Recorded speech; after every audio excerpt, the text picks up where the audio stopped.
Você sabia que mesmo após a queda de Assunção, a Guerra do Paraguai ainda produziu combates sangrentos, protagonizados por soldados exaustos, crianças e camponeses armados apenas com coragem? Hoje você vai conhecer o combate de Carapeguá, um episódio pouco falado, mas fundamental para entender a fase final da guerra. Se inscreva no canal, deixe seu like e prepare-se para uma história brutal, humana e emocionante. Estamos em 1869, o último e mais cruel ano da Guerra do Paraguai. A capital, Assunção, já havia sido ocupada pelas tropas da Tríplice Aliança formada por Brasil, Argentina e Uruguai.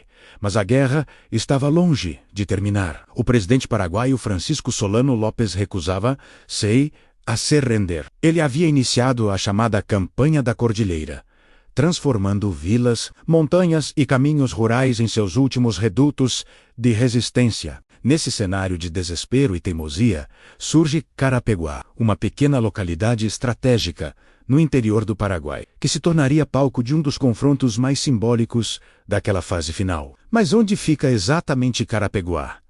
E por que ela era tão importante? Imagine um mapa do interior do Paraguai, cheio de estradas secundárias, matas fechadas, colinas e pequenos rios. Carapeguá estava bem ali, num ponto crucial, próximo a vilarejos que serviam de refúgio e base para as forças paraguaias, que ainda lutavam. Para a Tríplice Aliança, controlar essa região significava cortar as rotas de fuga de Solano Lopes, impedir que seus soldados dispersos se reagrupassem e principalmente apertar o cerco final sobre o líder paraguaio. Não era uma grande cidade, mas sua posição a tornava um alvo indispensável para quem quisesse acabar com a guerra de uma vez por todas. De um lado, tínhamos as forças paraguaias. Não era mais aquele exército organizado do início do conflito. Sob o comando de oficiais locais leais a Lopes, as tropas eram uma mistura trágica de soldados veteranos, já exaustos pela guerra, com jovens recrutados à força, idosos e até camponeses armados com o que tinham em mãos: lanças improvisadas, facões de trabalho e armas antigas, muitas vezes sem munição. O efetivo era pequeno, estimado entre 600 e 1.200 combatentes. A escassez era total. Faltava munição, comida e medicamentos. Era um exército movido mais pela lealdade e pelo desespero do que por recursos.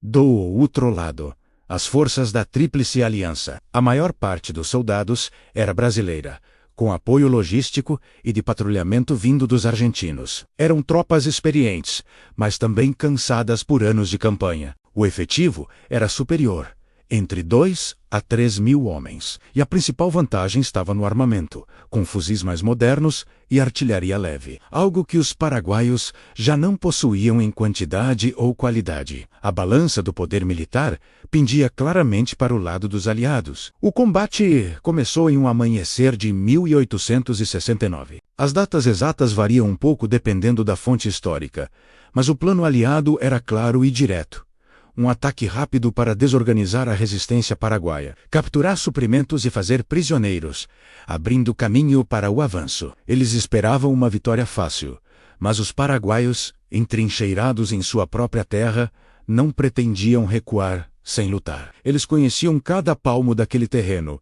cada colina, cada trilha na mata, e usaram esse conhecimento a seu favor. A resistência paraguaia foi feroz e inteligente. Eles não lutaram em campo aberto, onde seriam massacrados. Em vez disso, montaram emboscadas nas estradas estreitas. Usaram o terreno acidentado para criar armadilhas e realizaram ataques surpresa, aparecendo e desaparecendo na vegetação. Com essa tática de guerrilha, os defensores de Carapeguá conseguiram algo impressionante.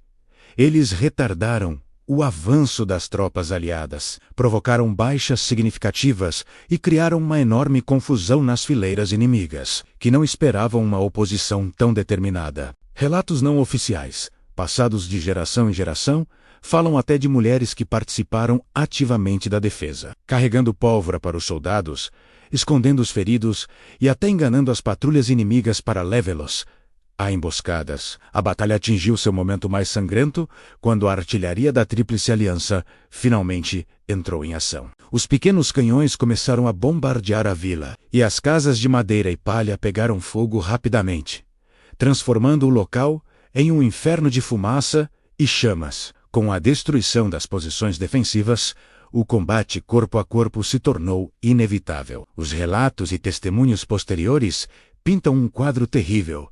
Soldados lutando com baionetas porque a munição tinha acabado, outros usando pedras e facões contra fuzis.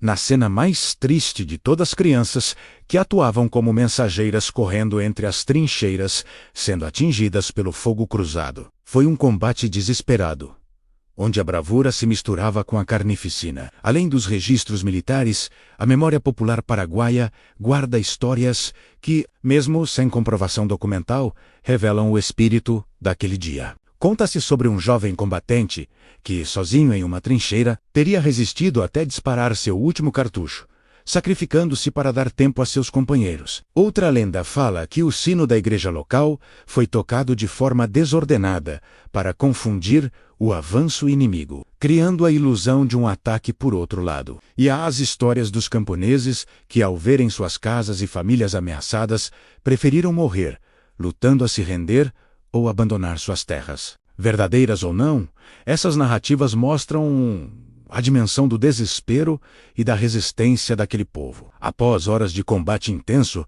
o desfecho foi inevitável. A superioridade numérica e de armamento da Tríplice Aliança prevaleceu. As forças paraguaias, dizimadas e sem recursos, foram forçadas a recuar para o interior, deixando para trás um rastro de destruição. Muitos foram mortos ou capturados durante a luta e na perseguição que se seguiu. A vila de Carapeguá ficou completamente devastada. As estimativas de perdas são imprecisas, mas falam em centenas de mortos e feridos do lado paraguaio, enquanto a Tríplice Aliança teria sofrido de dezenas a mais de uma centena de baixas. Apesar da vitória militar, o que os soldados aliados encontraram foi um cenário de miséria absoluta.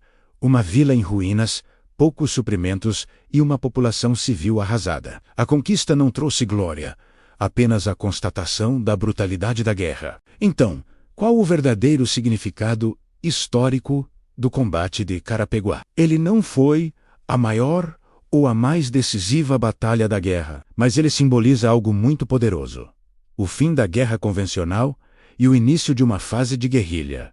Uma caçada implacável a Solano Lopes e seus últimos seguidores. Carapeguá representa a transformação do Paraguai em um vasto campo de ruínas, onde a resistência não vinha mais de um exército, mas de um povo levado ao limite. Cada vitória aliada, a partir daquele ponto, era mais um passo em direção à tragédia final de Cerro Corá, onde a guerra finalmente terminaria com a morte de Lopes.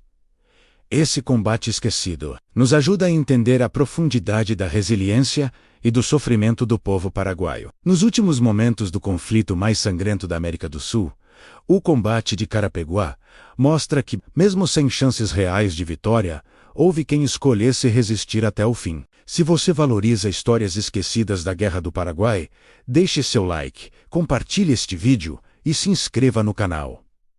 Aqui, a história não é resumida. Ela é sentida. Obrigado por assistir e até a próxima.